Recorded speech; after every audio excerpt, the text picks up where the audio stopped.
மீராஜ் என்று சொல்லக்கூடியதும் இஸ்ரா என்று சொல்லக்கூடிய பயணமும் சாதாரண பயணம் கிடையாது. 1400 வருடங்களுக்கு முன்னால நடக்குது. எப்படி நடக்குது? அல்லாஹ் சொல்லி காட்டுறான்.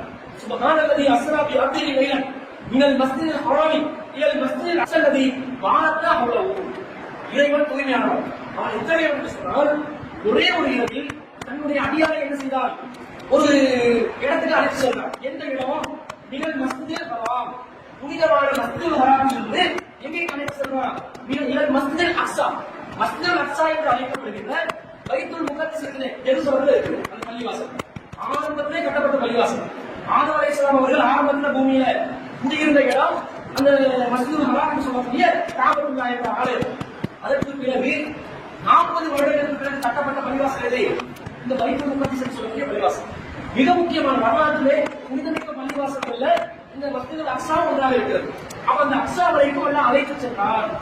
நுழைகிறவர் அழைத்து சென்றதை சொல்றாங்க. இது சாத்தியமா? ஒரு இரவுல பக்கத்தில் இருக்கக்கூடிய மஸ்ஜிதுல் அக்ஸாவுக்கு எவ்வாறு நபிகள் அவர்கள் ஒரே ஒரு இரவில் அழைத்து செல்லப்படுவார்கள்? ஒரு மாத பயண தூரம் இருக்கக்கூடிய ஒரு தூரத்தில் இருக்கக்கூடிய பள்ளிவாசலுக்கு அழைத்து செல்வதை அல்லாஹ் சொல்றாங்க. சொல்லிட்டு ஆச்சரியப்படுமா இல்லையா? அதனால அல்லாஹ் சொல்றான், சுப்ஹான், அல்லாஹ் தூய்மையானவன். ஆச்சரியப்பட்டது ஒன்றும் கிடையாது. அல்லாஹ் பொறுத்தளவுல அல்லாஹ் பலவீனருக்கு அப்பாற்பட்டவன். பலவீனருக்கு அப்பாற்பட்ட இறைவனுக்கு இது சாத்தியம்தான், இதை செய்ய முடியும் என்று அல்லாஹ் சொல்றான்.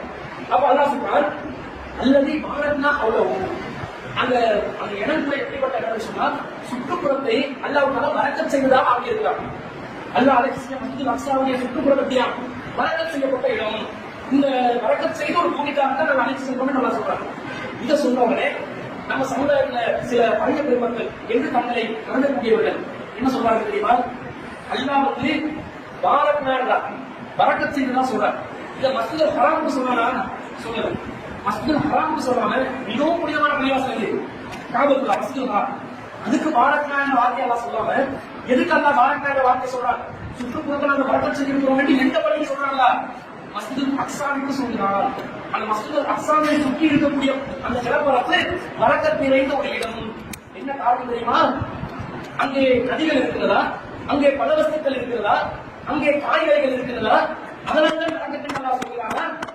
அதனால் சொல்லவில்லை. எதனால் சொல்கிறார்கள்? அங்கே நபிமார்களுடைய கபறுகள் இருக்கிறது. அதனால தான் பரக்கத் செஞ்சுதான் சொல்லலாம். எப்படினால இந்த மேலாளருடைய சம்பவத்தை வச்சு நிறைய பணியாற்றுவோம். இந்த செய்திகளை வச்சே நிறைய பேர் என்ன செய்வாங்க? உறுதியை தடுமாறுவாங்க. ஏன் இப்படி நடக்கலாம் என்றெல்லாம் பல சிந்தனைகளை அவங்க கொண்டு வந்து என்ன செய்வாங்க? பொருளுக்குள்ள போயிடுவாங்க.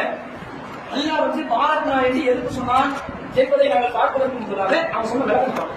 இங்கே மக்காவில் இருக்கக்கூடிய பள்ளியை பத்தி சொல்லும் பொழுது புனிதமிக்க பள்ளி அப்படின்னு சொன்னா, பைத்துல் முகத்தை சொல்லும் பொழுது தொலைவில் இருக்கக்கூடிய பள்ளி அதோடு நிப்பாட்டிடாம அந்த தொலைவில் இருக்கக்கூடிய பள்ளியாசல் இருக்கிற பைத்துல் முகத்தஸ் அல்லது பாரக்கனா ஹவுலஹு, அதை சுற்றிலும் நாம் பரக்கத்து செய்திருக்கிறோம் என்று புகழ்ந்து பேசுகிறார். அப்ப அதை சுற்றிலும் அந்த பள்ளியாசலை சுற்றிலும் பைத்துல் முகத்தஸை சுற்றிலும் நாம் பரக்கத்து செஞ்சிருக்கிறோம் அப்படின்னு இறைவன் சொல்றாங்கன்னா, அப்படி என்னதான் இருக்குது அந்த பள்ளியாசலை சுற்றிலும் அப்படின்னு பார்த்தா நபிமார்களுடைய கபறுகள் இருக்கிறது.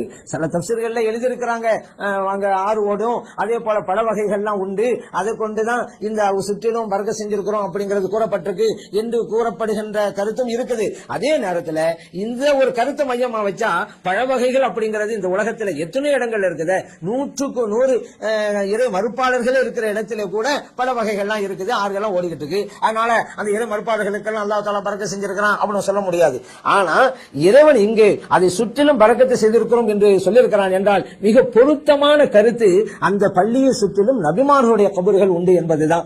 ஏன்னா அங்கேதான் பல நபிமார்கள் வருகை புரிந்தார்கள். அங்கே இருந்து கொண்டுதான் மக்களுக்கு மத்தியிலே இறைப்பணி ஆற்றினார்கள். அவர்கள் இந்த உலகத்தோடு மறந்ததற்கு பின்னால அந்த பள்ளியை சுற்றிதான் நல்லடக்கமும் செய்யப்பட்டார்கள். நபிமார்களுடைய கபறுகள் என்பது அங்கே ஒரு பூஞ்சோலை. ஏன்னா நல்ல மனிதர்களுடைய வஃபாத் ஆயிட்டாக்கா அவங்களுடைய கபறு உள்ள இடமே சொர்க்கத்தின் பூங்காவனம் என்பது நபிகள் நாயகம் ஸல்லல்லாஹு அலைஹி வஸல்லம் அவர்கள் சொல்லி தந்த ஒன்றாகும். ஒரு மூமினான இறை நம்பிக்கையாளரை அடக்கம் செஞ்சுட்டா அந்த கபரை சொர்க்கத்தின் பூங்காவனமாகத்தான் இருக்கும் அப்படின்னு சொன்னா, நபிமார்கள் நல்லடக்கம் செய்யப்பட்ட அந்த இடம் இப்படிப்பட்ட ஒரு பூங்காவனம், சொர்க்கத்து பூங்காவனம், அல்லாஹ் தஆலா அந்த பரக்கத்து செய்த இடம் என்பதால் தான் அந்த பள்ளிவாசலை சுற்றிலும் நாம் பரக்கத்து செய்திருக்கிறோம் என்று சொல்லி காட்டுகிறார். என்ன சொல்றாருன்னா, பரக்கத் என்பதற்கு பல அர்த்தங்கள் இருக்கு. உண்மையிலே பரக்கத் என்னது? அல்லாஹ் ஒரு சௌபாக்கியத்தை ஏற்படுத்தி வைக்கிறது. உண்மையில சிலருக்கு அதிகமான வேலை பார்க்கணும் பரக்கத், அல்லது வந்து வறண்ட பூமியில செழிப்பான ஒரு நிலையை ஏற்படுத்துறது பரக்கத். இப்படிதான் இதுதான் பரக்கத்தை நாங்க புரிஞ்சுக்கணும். ஆனா இவர் என்ன பரக்கத் சொல்றாருன்னா, நான் ஒரு பாலைவனத்தில் இருக்கக்கூடிய ஒரு பகுதி, பாலைவனத்தில் இருக்கக்கூடிய ஒரு ஊர்ல நதிகள் இருப்பது, பலவஸ்துக்கள் இருப்பது, விளைநிலங்கள் இருப்பது, இது பறக்கத்து என்று சில தப்சீர்களின் விளக்கங்கள் இருந்தாலும் பொருத்தமான விளக்கம் என்னதான்? கபறுகள் இருந்ததுதான் வழக்கத்துக்கு பொருத்தமான விளக்கம். அப்ப நபிமார்களுடைய கபர் இருந்ததுனாலதான் அல்லாஹ் வந்து இந்த வழக்கத்தை ஏற்படுத்துறான்னு சொல்றது என்ன செய்ய வராங்க? கபர் வழக்கத்தை வந்து ஆதரிக்கக்கூடிய விதத்துல இந்த மேராஜ் என்ற அற்புதமான சம்பவத்தை வந்து எவ்வளவு படிக்கப்படுகிறது, எவ்வளவு விஷயங்களோட வாழ்க்கையை கொண்டு வருகிறது, எல்லாமே விட்டுட்டு எங்க கொண்டு போய் சேர்க்கிறாங்க மக்களை? கபர் வழிபாடு கொண்டு போய் சேர்க்கிறாங்க. நபிமார்களுடைய கபர் வந்து மஸ்ஜிதுல் அக்ஸா சுற்றிப்புறத்துல இருக்கிறதா சொல்லி அதனால் வழக்கம் ஏற்படுத்தி இருக்கிறது அல்லாஹ் சொன்னார். அல்லாஹ்வுடைய ரசூல் சொன்னாங்க, பொதுவா திருமுறை குர்ஆன் என்ன வழக்கம் சொல்லும், ஒரு விலையிழந்த வழக்கத்தாக்கிறேன்னு சொல்லலாம். இவர் பைத்துல் முகத்தஸ் இருக்கக்கூடிய அந்த இடம் எப்படிப்பட்ட இடம்? பனு இஸ்ரவேலர்கள் வாழ்ந்த இடம். பல நபிமார்கள் அவங்க வந்தாங்க, வாழ்ந்தாங்க, மத்தியிட்டாங்க, மாற்றுக்கருத்து இல்ல. பனு இஸ்ரவேலர்கள் சொல்லக்கூடிய சமுதாயம் ஒரு பூமி, ஒரு மாசம் இல்லாமல் இருக்கக்கூடிய நிரந்தர இருப்பிடம் இல்லாமல் அழைத்து திரிந்து கொண்டிருந்தார்கள் பல காலங்களாக.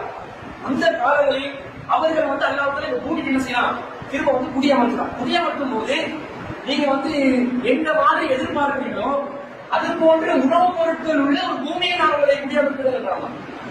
வரக்கத்துல நம்ம மக்கள் வசிக்கக்கூடிய விதத்தில், மக்களுக்கு தேவையான உணவுப் பொருட்கள் கிடைக்கக்கூடிய விதத்தில், தண்ணீர் வசதி கிடைக்கக்கூடிய விதத்தில் ஒரு வறண்ட நிலத்தை நல்லா என்ன செய்யலாம் அமைச்சு தயாரித்து கொடுக்குறாங்க ஒரு சமுதாயத்துக்கு. இதுதான் வரக்கத்தை இருக்கும். வறுமையிலிருந்து செழிப்பான நிலைப்பாடு வரக்கத்து. அந்த வரக்கத்தை அல்லாஹ் ஏற்படுத்துறாங்க.